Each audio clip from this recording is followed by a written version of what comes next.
Hello students, class 7th का ये दूसरा वीडियो है चैप्टर 8 का।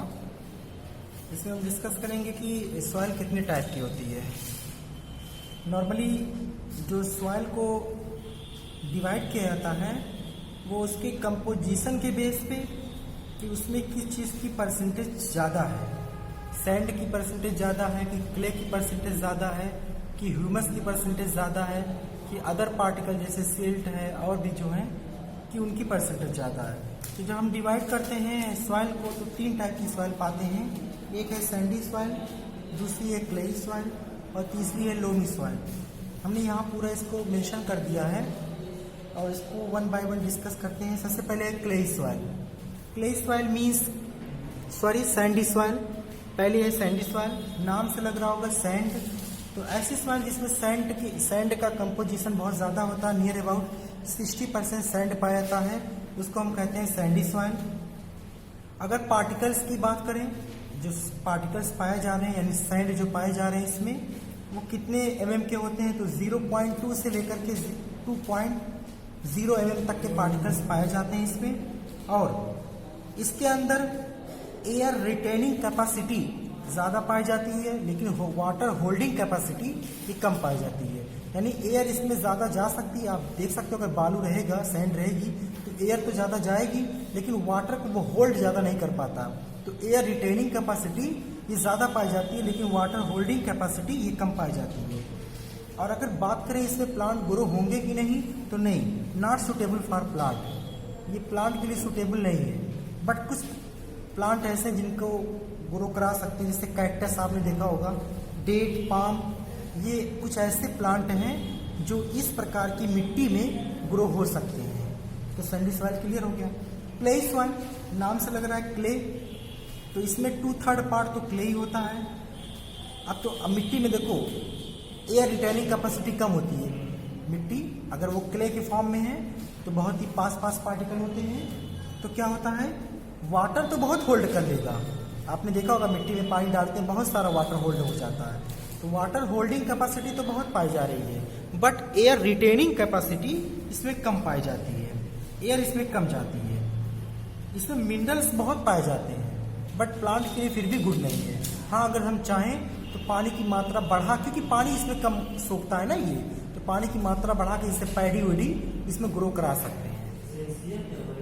लोमी सॉइल एक ऐसी सॉइल है जिसमें water holding capacity, air retaining capacity दोनों पाई जाती है। ह्यूमस की मात्रा अधिक होती है। ह्यूमस कहते हैं जो डेड और डिकेइंग प्लांट मर सड़ जाते हैं तो वो खाद का काम करते हैं, मैन्योर का काम करते हैं, इसको ह्यूमस कहते हैं। तो ह्यूमस की मात्रा इसमें पाई जाती है और जितने प्रकार के आप फ्रूट, वेजिटेबल, क्रॉप देख सकते हैं सब इसमें ग्रो करा सकते हैं। तो ये आपकी होगी टाइप्स ऑफ सॉइल, जिसको हम लोगों ने डिस्कस कर लिया है। आप भी इसको ऐसे ही नोट्स बना के तैयार कर लेंगे। ओके, नेक्स्ट चलते हैं। कुछ हेडिंग्स लगी हैं आपकी बुक में, उसको भी डिस्कस कर लेते हैं। जैसे पहली हेडिंग आपकी बुक में जो लगी है वो है percolation rate of water. Percolation rate of water, book से ही मैं आपको दिखा के बता देता हूँ। ये देखो, परकोलेशन रेट ऑफ वाटर। तो परकोलेशन रेट क्या होता है? तुम जानते हो कि वाटर जो होता है परकोलेशन रेट, इसमें हम क्या बात करते हैं, वाटर जब सॉइल में जाता है तो अगर वो सॉइल तुमने पढ़ा ना सैंडी, क्लेई, लोमी, तो अगर वाटर होल्डिंग कैपेसिटी किसी सॉइल में ज्यादा पाई जा रही है, ठीक है, तो वो तेजी से पानी अंदर की तरफ जाएगा, वाटर को होल्ड करेगा। तो ये भी प्लांट के लिए गुड नहीं है, क्योंकि बहुत सारा पानी प्लांट अगर लेगा, एब्जॉर्ब करेगा उसकी रूट, तो ये भी नहीं अच्छा माना जाएगा। तो परकोलेशन रेट कहते हैं एब्जॉर्ब करने को, वाटर की एब्जॉर्ब करने को। बहुत धीरे धीरे जाएगा, वो भी नहीं गुड है। तो अगर मीडियम साइज का जाए वाटर, जो सॉइल वाटर को एब्जॉर्ब करती है, अगर वो मीडियम साइज की उसकी स्पीड हो, ना बहुत तेज जाए ना बहुत स्लो जाए, तो इस तरीके का जो रेट जाता है, यानी जो सॉइल पानी को एब्जॉर्ब करती है, जिस स्पीड से एब्जॉर्ब करती है, उसको कहा जाता है परकोलेशन रेट। और कितना वाटर एब्जॉर्ब करती है, अमाउंट ऑफ वाटर, कितना उसने वाटर को एब्जॉर्ब किया, ये कहलाता है water absorbing capacity. Water absorbing capacity. 2 point हमने डिस्कस किया यहाँ पर। पहला पॉइंट था परकोलेशन रेट, जिस स्पीड से पानी अंदर जाएगा मिट्टी के, that is called percolation rate. ना हाई स्पीड अच्छी होती प्लांट की ग्रोथ के लिए, ना स्लो स्पीड अच्छी होती, मीडियम स्पीड बेटर होती है। वाटर एब्जॉर्बिंग कैपेसिटी, तुम जानते हो कि जो मिट्टी में पानी जाता है तो अलग अलग मिट्टी में वाटर के होल्ड करने की कैपेसिटी अलग होती है। तो जो जितना पानी होल्ड करेगा, पकड़ेगा, that is called water absorbing capacity. Understand? तो हम लोगों ने इस पॉइंट को डिस्कस कर लिया। ये कुछ मिट्टी की प्रॉपर्टीज थी। आगे कुछ पॉइंट और भी हैं, जैसे सॉइल इरोजन क्या है, सॉइल कंजर्वेशन क्या है। तो सबसे पहले डिस्कस करते हैं सॉइल इरोजन की। सॉइल इरोजन मीन्स होता है removal of top most layer of soil is called soil erosion. तुम जानते हो कि जो फर्टाइल लेयर होती है मिट्टी की, वो कौन सी होती है? मिट्टी की जो फर्टाइल लेयर है वो कौन सी है? Top soil.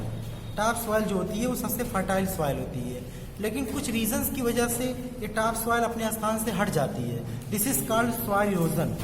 मिट्टी का हटना ये कहलाता है सॉइल इरोजन। अब इसके बहुत सारे रीजन हैं। सबसे पहला रीजन क्या है? Over grazing. तुम जानते हो कि जो ग्रेजिंग एनिमल्स करते हैं वो कभी कभी ओवर ग्रेजिंग कर लेते हैं, जिसकी वजह से ऐसा होता है, सॉइल इरोजन होता है। और भी कई रीजन है इसके। Overgrazing of forest, heavy rains हम मान सकते हैं, बहुत ज़्यादा बारिश हो रही तेजी से, तब भी सॉइल इरोजन होता है। ठीक है।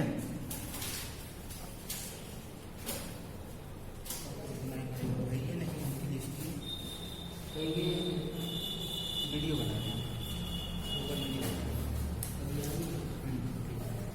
हाँ, हमने कहा कि हैवी रेन्स की वजह से सॉइल इरोजन होता है, ओवर ग्रेजिंग की वजह से होता है। ठीक है।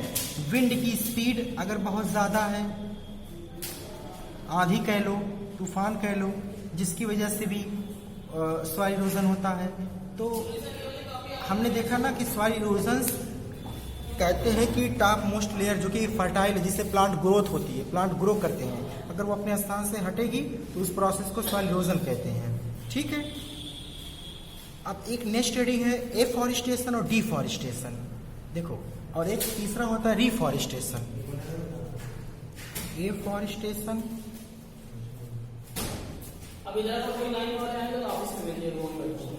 डिफॉरेस्टेशन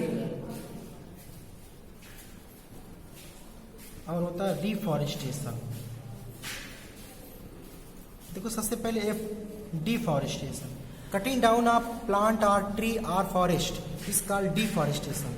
जंगल को काटना, पेड़ को काटना, ये कहलाता है डिफॉरेस्टेशन। ठीक है। एफॉरेस्टेशन क्या होता है? पुटिंग डाउन ऑफ ट्री या growing of plant is called afforestation. पेड़ों को लगाना ये एफॉरेस्टेशन कहलाता है। और रिफॉरेस्टेशन क्या होता है? अगर कहीं पर डिफॉरेस्टेशन हो चुका है, वहाँ दोबारा से आप एफॉरेस्टेशन करेंगे तो उस प्रोसेस को रिफॉरेस्टेशन कहते हैं। सपोज कर लो कि कोई फील्ड है जहाँ पर पहले ट्री था, प्लांट था, लेकिन किसी वजह से लोगों ने उसको ख़त्म कर दिया, अब आपने दोबारा से वहाँ पर प्लांट लगा दिया, तो ये कहलाता है रिफॉरेस्टेशन। ये 3 हेडिंग है, एफॉरेस्टेशन, डिफॉरेस्टेशन और रिफॉरेस्टेशन। नाम से लग रहा है पेड़ों को काटेंगे तो प्रोसेस डिफॉरेस्टेशन कहलाएगी, और जब पेड़ कटेंगे तो उससे बहुत ज़्यादा इफेक्ट होगा, वो आप सबको पता है। पेड़ हमको ऑक्सीजन देते हैं, कार्बन डाइऑक्साइड एब्जॉर्ब करते हैं, फ्लड को रोकते हैं, मेडिसिन देते हैं, पेपर देते हैं। ये बहुत सारी चीज़ें जो हमको प्लांट से मिलती हैं। इसलिए हमको चाहिए don't cut the tree but put the tree. हमको पेड़ को ज़्यादा काटे नहीं, बल्कि क्या करें, ज़्यादा से ज़्यादा पेड़ लगाएं। तो चैप्टर यहीं पर फिनिश हो जाता है।